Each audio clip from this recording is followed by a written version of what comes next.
everyone. I just want to make a quick video that shows a function of Google Calendar that everyone might not be aware of. And it's super helpful for me when scheduling GIP meetings, but it might be helpful for either other people with IEP meetings or even with teachers if they want to schedule meetings with students at all. So this is the feature called appointment slots. So if I click on a date, I can create appointments as we're used to, but one of the other things we can do is this option here to create appointment slots. So when I do that, what I'm going to end up doing is creating sections of time that when one person clicks on an appointment, it eliminates that as options for everyone else to choose as appointments. So I'm doing this for GIP meetings, so I'm going to call this GIP meeting, and I can pick the start time. So let's say we're going to go, I'm just going to type it 8 a.m. and 11 a.m. because maybe those are my office hours. And then I'm going to keep this, it always keeps kicking to the next day, so watch out for that. But I'm going to keep it for this 3-hour window on April 6th. And let's say I want them to be, maybe you're meeting with students and you just want 10-minute meetings. So if I click save, it only shows one meeting here. But what's really happened, if you click on it, it says go to appointment page for this calendar. So when we do this, it brings up this new window, and I see nothing so far because we did this in the future. Right now it's showing March 22nd through 28th. So I'm going to click move to the next available appointment. So what it's made is it's made these GIP meeting times, and since it's a little zoomed out there, I wonder if I can zoom in. Not like that. But there's all these meeting times that somebody can click, and as soon as somebody clicks on one, whoever's logged in, it'll put their name in parentheses here. So if you have the students and they're logged in and they want to pick a meeting time, it'll have their name logged in, and when they click save, that meeting time will disappear for other students.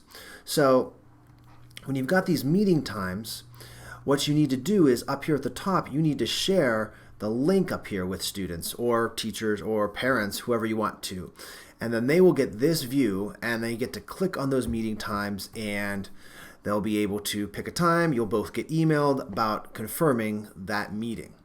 Now, another thing that you might be interested in, especially if maybe you want to make time slots for different groups, maybe different periods of the day, or you want meetings for your math students or your reading students, or you want meetings for your one group of parents or another group of parents.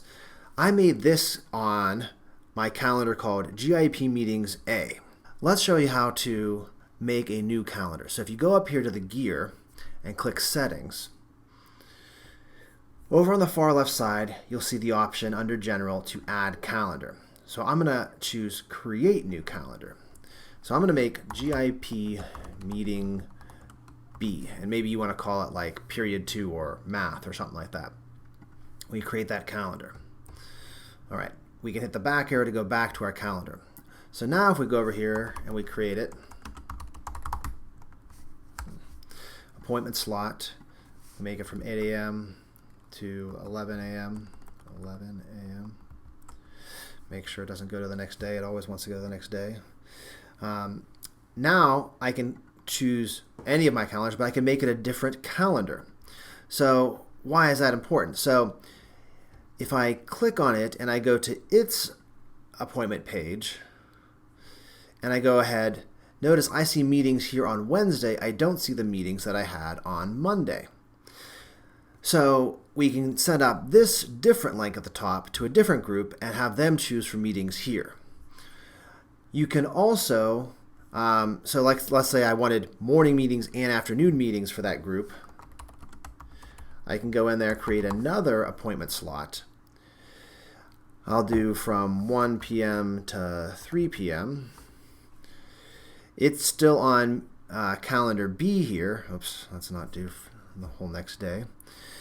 And if we click Save, if we go to the appointments here, go ahead to the next time. Look, we see both groups of meetings that we made because they're all the meetings on that calendar GIP Meetings B.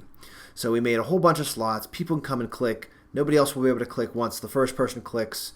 and you can schedule a whole bunch of appointments really quickly and not have to do back and forth communication over and over again. You can later, if you need to, you can always edit events. Like after I've scheduled parents on a meeting, I can then go ahead and add other teachers to that meeting, and invite all kinds of other people, so that it's not just the one maybe parent that signed up for the meeting. So those are appointment calendars. Hopefully that might be